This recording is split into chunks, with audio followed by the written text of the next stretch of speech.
13 साल का इंतजार, गैर मर्दों के रिश्ते और फिर पति का कत्ल। रिजवान हत्याकांड की पूरी कहानी पुलिस जांच और आरोपी पत्नी के कथित कबूलनामे के आधार पर कहते हैं कि दूरियां कई रिश्तों की परीक्षा लेती हैं। लेकिन किशनगंज के बिशनपुर में एक ऐसा रिश्ता था जो 13 साल की दूरी के बाद मौत पर जाकर खत्म हुआ। एक पति जो विदेश में रहकर परिवार के लिए कमाई करता रहा, एक पत्नी जो गांव में अकेली जिंदगी काटती रही, फिर कई नए रिश्ते, एक पुराना प्रेम और आखिर में ऐसी साजिश जिसने पूरे इलाके को हिलाकर रख दिया। पुलिस पूछताछ में आरोपी पत्नी डेजी परवीन ने जो कहानी सुनाई, उसने हर किसी को हैरान कर दिया। शादी के कुछ दिन बाद ही कुवैत चला गया रिजवान। डेजी के मुताबिक सितंबर 2013 में उसकी शादी रिजवान से हुई। शादी के बाद दोनों बिशनपुर में अपने हिस्से की जमीन पर रहने लगे। नई जिंदगी शुरू ही हुई थी कि करीब 18 दिन बाद रिजवान को कुवैत से फोन आया। कंपनी ने छुट्टी खत्म होने की बात कही और नौकरी बचाने के लिए तुरंत लौटने को कहा। रिजवान पत्नी को गांव में छोड़कर कुवैत चला गया। जाते समय उसने भरोसा दिलाया कि पैसे भेजेगा, घर बनाएगा और परिवार की अच्छी जिंदगी देगा। लेकिन इसके बाद पति पत्नी का साथ केवल छुट्टियों तक सीमित रह गया। रिजवान करीब हर 2 साल में कुछ दिनों के लिए घर आता और फिर वापस विदेश चला जाता। इसी दौरान उनके 2 बच्चे हुए, लेकिन साथ रहने का मौका बहुत कम मिला। अकेलापन और फिर जिंदगी का बदलना। डेजी ने पुलिस को बताया कि शुरुआत में वह अकेलेपन और लोक लाज के बीच जिंदगी गुजारती रही। ससुर हालचाल लेने आते थे, लेकिन बाद में उनका आना भी कम हो गया। वह कभी मायके जाती तो कभी बहादुरगंज, लेकिन आखिर में बिशनपुर में ही रहने लगी। उसका कहना है कि इसी दौरान अलग अलग लोग किसी न किसी बहाने घर आने लगे। कोई मदद की बात करता, कोई पहचान का हवाला देता और कुछ लोगों ने उसकी मजबूरी का फायदा उठाने की कोशिश की। 2 पैकेट दार्जिलिंग की चाय और यहीं से शुरू हुई नई कहानी। डेजी के कथित बयान के अनुसार साल 2016 में तेज बारिश के दौरान एक युवक उसके घर पहुंचा। उसने अपना नाम आफताब बताया और कहा कि वह रिजवान का दोस्त है।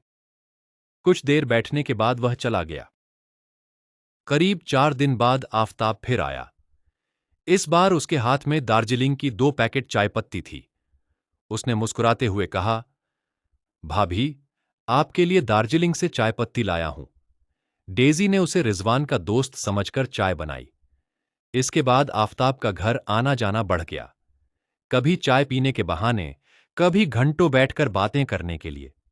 पुलिस पूछताछ में डेजी ने दावा किया कि इसके बाद उसकी जिंदगी में कई और लोग भी आए।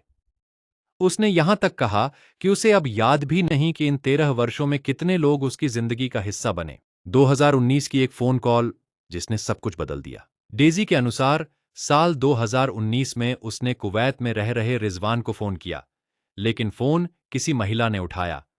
डेजी का दावा है कि उस महिला ने खुद को रिजवान की पत्नी बताया। यही वह पल था जब उसके मन में यह विश्वास बैठ गया कि रिजवान अब उसकी जिंदगी में लौटकर नहीं आएगा। इसी मानसिक स्थिति में उसने अपने पुराने परिचित अनवर से संपर्क किया। पुराना प्यार फिर लौट आया। डेजी ने पुलिस को बताया कि अनवर उसका बचपन का परिचित था। वह पहले से उसे पसंद करती थी और कभी उसी से शादी करना चाहती थी, लेकिन परिवार ने उसकी शादी रिजवान से करा दी थी। फोन कॉल के बाद अनवर फिर उसकी जिंदगी में आया। दोनों लगातार बात करने लगे। रिश्ता धीरे धीरे इतना गहरा हो गया कि अनवर उसके सुख दुख का साथी बन गया। डेजी के मुताबिक वह उसके दोनों बच्चों को अपनाने तक की बातें करता था। 18 जून 2026 जब सारी कहानी बदल गई, करीब 5 साल तक सब कुछ ऐसे ही चलता रहा। फिर 18 जून 2026 को रिजवान हमेशा के लिए कुवैत छोड़कर घर लौट आया। उसने पत्नी से कहा कि जिस कंपनी में वह काम करता था, वह बंद हो गई है और अब वह विदेश नहीं जाएगा, अब परिवार के साथ यहीं रहेगा।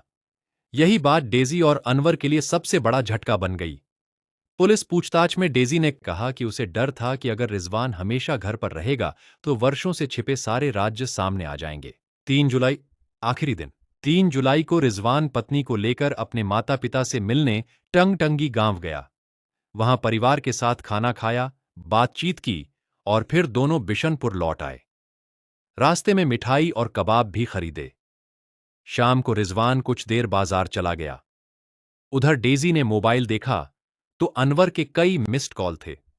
उसने वापस फोन किया और बताया कि रिजवान अब कभी कुवैत नहीं जाएगा। पुलिस के मुताबिक यह सुनकर अनवर नाराज हो गया। डेजी ने उसे उसी रात आने के लिए कहा। रात 1 बजे और खत्म हो गई एक जिंदगी।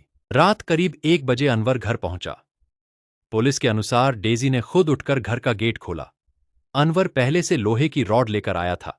वह सीधे उस कमरे में पहुंचा जहां रिजवान गहरी नींद में सो रहा था। इसके बाद उसने रिजवान के सिर पर लगातार कई वार की। कुछ ही मिनटों में रिजवान की मौत हो गई। उस समय घर में डेजी और उसकी 8 साल की बेटी भी मौजूद थी। सबूत मिटाने की कोशिश। हत्या के बाद डेजी ने कथित तौर पर रिजवान के दोनों मोबाइल फोन अनवर को दे दिए। पुलिस के अनुसार अनवर ने हत्या में इस्तेमाल लोहे की रॉड को पानी भरे गड्ढे में फेंक दिया और मोबाइल फोन बांसवाड़ी में छिपा दिए। सुबह जब गांव वाले पहुंचे तो डेजी ने खुद को अनजान दिखाया और चोरी के दौरान हत्या की कहानी सुनाकर पुलिस को गुमराह करने की कोशिश की। लेकिन पुलिस को कहानी पर शक हो गया। एसडीपीओ खुसरू सिराज के मुताबिक घटनास्थल की परिस्थितियां, वैज्ञानिक जांच और पूछताछ के दौरान डेजी के बार बार बदलते बयान पुलिस के शक को बढ़ाते गए। सख्ती से पूछताछ करने पर डेजी ने कथित तौर पर पूरी साजिश का खुलासा कर दिया। इसके बाद पुलिस ने अनवर को गिरफ्तार किया।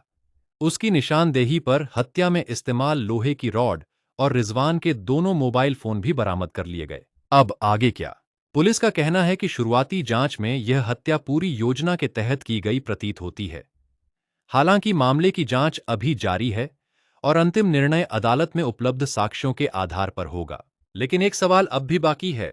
क्या अगर 13 साल की दूरी न होती तो यह रिश्ता इस अंजाम तक पहुंचता? या फिर यह कहानी शुरुआत से ही किसी और मोड़ पर लिखी जा चुकी थी? इन सवालों का जवाब अदालत की प्रक्रिया और जांच पूरी होने के बाद ही साफ हो पाएगा।